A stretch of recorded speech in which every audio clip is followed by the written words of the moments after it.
दोस्तों कई बार ब्रेकअप के बाद लोगों को लगता है कि उनका एक्स पार्टनर बहुत ज़्यादा ज़िद्दी है, उनका एक्स पार्टनर बहुत ज़्यादा बदतमीज़ है, बहुत ज़्यादा वो इंसान अपने मन का है, वो इंसान कुछ नहीं सुनता, किसी की नहीं सुनता, वो इंसान बस अड़ा हुआ है सिर्फ अपने बात पे कि भैया उसे ब्रेकअप करना है। उसने कह दिया है कि तुम भैया अपना रास्ता देखो, हम अपना रास्ता देखते हैं और ये रिलेशनशिप नहीं चल पाएगा, हो नहीं पाएगा। तो मेरे दोस्त आज इसी बारे में इस वीडियो में मैं बात करने वाला हूँ। इस वीडियो में हम डिस्कस करेंगे एक्स इतना ज़िद्दी क्यों होता है।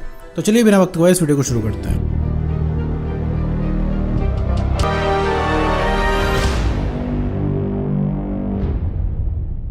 तो मेरे दोस्त अगर आपका ब्रेकअप हो गया, ब्रेकअप हो जाने के बाद आपका एक्स पार्टनर आपसे लगातार बदतमीजी कर रहा है, लगातार ज़िद्दी बन गया है वो इंसान, तो आज मैं आपको एक चीज़ बताने वाला हूँ कि वो अगर ज़िद्दी है, बदतमीज़ है, तो वो सिर्फ आपका बनाया हुआ है और प्लस वो सिर्फ आपसे ज़िद्दी है, आपसे बदतमीज़ है। जितना आप नखरा बर्दाश्त कर लेते हो उस इंसान का, उसका 1% भी कोई बाहर वाला नहीं बर्दाश्त करेगा। ठीक, पहली ये बात। दूसरी चीज़ है कि आपने उसकी वैल्यू से ज़्यादा उसको बना रखा है। ठीक है, जितनी उसकी एक्चुअल वैल्यू उससे बहुत ज़्यादा ऊपर आपने चढ़ा रखा है। इवन सर के ऊपर भी कोई सर होता है तो उसके ऊपर आपने उस इंसान को चढ़ा रखा है, जिस वजह से वो इंसान जो चाह रहा है वो कर रहा है, क्योंकि उसे पता है वो कुछ भी करेगा, कोई भी गलती करेगा, आप कुछ नहीं कर पाओगे, आपके पास कोई ऑप्शन ही नहीं है उस इंसान की गलती मानने के अलावा, या फिर उल्टा वो इंसान आपसे ही सॉरी बुलवा लेगा। आपने कई बार देखा होगा जब आपका ब्रेकअप हो गया होगा, ब्रेकअप हो जाने के बाद भैया गलती आपकी नहीं रहती है, गलती उस इंसान की रहती है, लेकिन सॉरी भी आपको ही बोलना पड़ता है। क्यों आप सॉरी क्यों बोलते हो? क्योंकि आपको डर रहता है कि वो इंसान वैसे भी चला गया और ज़्यादा ना चला जाए, और ज़्यादा भी वो इंसान ब्रेकअप करके उसकी चांसेस ख़त्म ना हो जाए। इस वजह से आप उसकी जायज़ बातें मानते हो। क्योंकि आज तुमने उस इंसान को कॉल किया, ठीक है, तुमने एक कॉल किया, उस इंसान तुम्हारा कॉल नहीं उठाया। क्यों नहीं उठाया? क्योंकि उसे पता है भाई कि तुम अभी कॉल करोगे और यही बात करोगे, रिलेशनशिप वापस आ जाओ, तुमने वादे क्यों तोड़े, उसको सब दिखता है, सारी कॉलें दिखती है। देखो मेरे दोस्त, तुम एक भी कॉल एक्स की नहीं मिस करोगे, क्योंकि तुम हमेशा फ़ोन पर टकटकी लगाए बैठे हुए हो, कब एक्स का कॉल आए, कब हम बात करें। ठीक है, तो वो इंसान अगर तुम्हें तवज्जो नहीं दे रहा, तुमसे बात नहीं कर रहा, 10 मिस कॉल पड़ी हुई, कॉल बैक नहीं है, इसका मतलब उसे पता है तुम्हारी कॉल आ रही है। क्यों? क्योंकि अब तुम्हारी कॉल में कोई इंटरेस्ट नहीं रह गया, क्योंकि तुम सिर्फ सवाल जवाब करोगे, तुम उससे हिसाब मांगोगे। उस इंसान ने गलती की है, उसने ब्रेकअप किया, उसने वादे तोड़ने से भी पता है, उसका एक्सप्लेनेशन उसके पास नहीं है, इस वजह से वो इंसान तुमसे नज़र चुराता फिर रहा है। लेकिन तुमने क्या है, तुमने अपने आप को बहुत ज़्यादा कमज़ोर समझ लिया, तुमने अपने आप को बहुत ज़्यादा गरजू समझ लिया। इस वजह से उस इंसान के तुम पीछे पड़ते हो, सोचते हो लाओ यार ले दे के हमें सॉरी बोल दे, ले दे के हमें झुक ले, क्या पता हमारी बात उस इंसान से हो जाए, हमारी बात से वो इंसान खुश हो जाए और वापस आ जाए। तो मैं तो ये सारी स्कीमें हैं जो कि तुम खुद को देते हो, साथ में उसको भी देते हो। तो क्योंकि उस इंसान को तुम बोलते हो कि भैया तुम वापस आ जाओ, हम कॉम्प्रोमाइज़ कर लेंगे। क्यों कॉम्प्रोमाइज़ करोगे भाई? वो इंसान कौन बहुत बड़ा सेलिब्रिटी हो गया, या फिर तुम बहुत ज़्यादा दबे कुचले हो गए हो? तुम कहते हो तुम 5 मिनट बात कर लो, हम एडजस्ट कर लेंगे। क्यों भाई 5 मिनट क्यों एडजस्ट करोगे तुम? तुम्हारे साथ उस इंसान का रिलेशनशिप था, तुम पूरा उसका समय डिजर्व करते हो, पूरी उसकी टेंशन डिजर्व करते हो। जितना वो पहले देता था उतने ही तुम आज भी डिजर्व करते हो। क्यों तुम 5 मिनट में एडजस्ट करोगे? तुम फिर इसके बाद कहते हो कि भैया हम फ्रेंडशिप रख लेते हैं। क्यों भाई फ्रेंडशिप क्यों रखोगे? क्यों चाहिए तुम्हें फ्रेंडशिप? क्योंकि ताकि बात होती रहे। जो इंसान भाई प्यार में तुमको छोड़ के चला गया, प्यार के वादे तोड़ के चला गया, उसको फ्रेंडशिप तोड़ने में कितना समय लगता है? अगर उसने बोल दिया कि आज से बात नहीं होगी, तुम किस बात का पॉइंट लेके तुम उसको रोकोगे? या फिर कोई थर्ड पर्सन उसकी ज़िंदगी में आ गया, उसने ही मना कर दिया कि तुमसे बात ना करे, तो क्या करोगे बड़े दोस्त?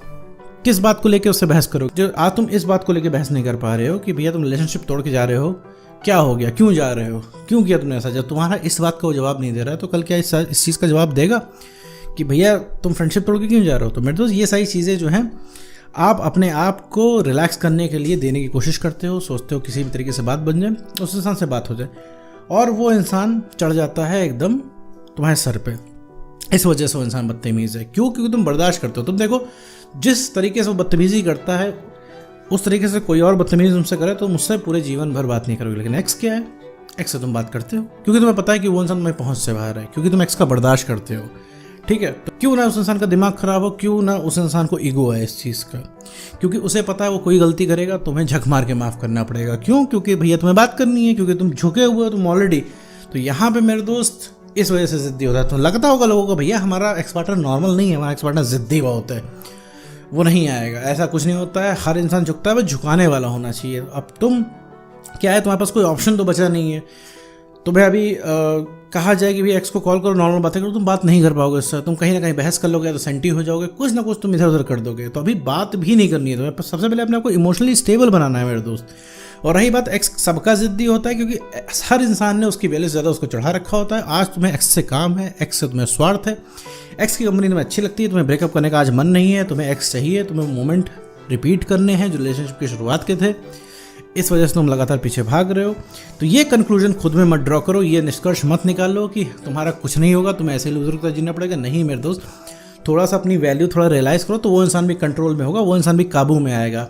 जो तुम उसे फ्री में जाके अवेलेबल हो गए हो ना मेरे दोस्त, ये चीज़ की सप्लाई सबसे पहले काटो, तब उस इंसान की अकल ठिकाने आएगी, तब उसे समझ में आएगा कि भैया एक्चुअल में जीवन में करना क्या है। भैया ये इंसान तुम्हें छोड़ के जा रहा है, तब उसे समझ में आएगा यार इतना औसम इंसान हमने छोड़ दिया, वो इंसान तुम्हें हल्के में ले रहा है, इस वजह से तुमको छोड़ के बैठा। उसे पता है तुम कहीं नहीं जाओगे, उसे पता है कि तुम आप 2 साल बाद भी वो इंसान आएगा तो तुम उसी के प्यार में पड़े रहोगे। तुम 2 साल बाद यही बताओगे कि हाँ तुम्हारे बिना हम कैसे जिए, तुम्हारा हमने इंतज़ार रोज़ किया, आज भी हम तुमसे उतना ही प्यार करते हैं जितना 2 साल पहले करते थे जब तुम ब्रेकअप करके गए हो। वो चीज़ उस इंसान को पता है, इस वजह से वो चिल बैठा है। जहाँ उसे भनक लग गई ना मेरे दोस्त कि तुम भी छोड़ के जा सकते हो, तुम भी अपने मर्जी के मालिक हो, तुम भी उसको उसकी वैल्यू के नीचे रख सकते हो, तुम भी ना कर सकते हो, तुम भी रिलेशनशिप के लिए मना कर सकते हो, तुम भी बात करने के लिए मना कर सकते हो, उस दिन उस इंसान के अंदर जो है तुम्हें पाने की तलब जाएगी। क्यों?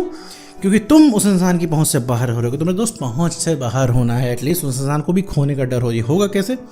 काम करने से। तो काम क्या होता है? काम भैया जो तुम्हें पसंद हो, अपने पसंद का डेली काम, और जीवन में जो जो तुम कर रहे हो, पढ़ाई कर रहे हो तो पढ़ाई पे थोड़ा सा ध्यान, जॉब कर रहे हो तो जॉब पे थोड़ा सा ध्यान, मतलब अपने एनवायरनमेंट से रिलेटेड, अपने जिस एनवायरनमेंट में हो उससे रिलेटेड हर इंसान के पास कुछ ना कुछ काम होता है। अगर आप वो काम करेंगे नो डाउट आपको कॉन्फिडेंस मिलेगा, क्योंकि कॉन्फिडेंस का केवल आपने एक सोर्स बना रखा है, वो है आपका पार्टनर। वो अगर आपसे बोल देगा अच्छे लग रहे हो तो आपका कॉन्फिडेंस बढ़ जाएगा, वो आपसे कहेगा कि तुम खराब लग रहे हो तो आपका कॉन्फिडेंस गिर जाएगा, तो आपका कॉन्फिडेंस गिर जाएगा। तो मेरे दोस्त एक्स के कंट्रोल में नहीं रहना है, अपना कंट्रोल खुद के हाथ में लेना है। जो रिमोट कंट्रोल में दोस्त तुमने उसको दे रखा है वो अपने हाथ में लेना है और काम करना है। काम करने से कॉन्फिडेंस बढ़ेगा, और कॉन्फिडेंस जब बढ़ेगा तो तुम्हें इतनी कमी महसूस नहीं होगी। ठीक है, तो काम करके कॉन्फिडेंस बढ़ाना है, इमोशनली स्टेबल होना है, जैसे कि हमेशा मैं अपनी वीडियो में बताता हूँ, और अपनी सेल्फ रिस्पेक्ट बढ़ानी है, तभी मेरे दोस्त कुछ पॉसिबल है। तो उम्मीद करता हूँ दोस्तों आपकी वीडियो समझ में आएगा। तो आज की वीडियो में बस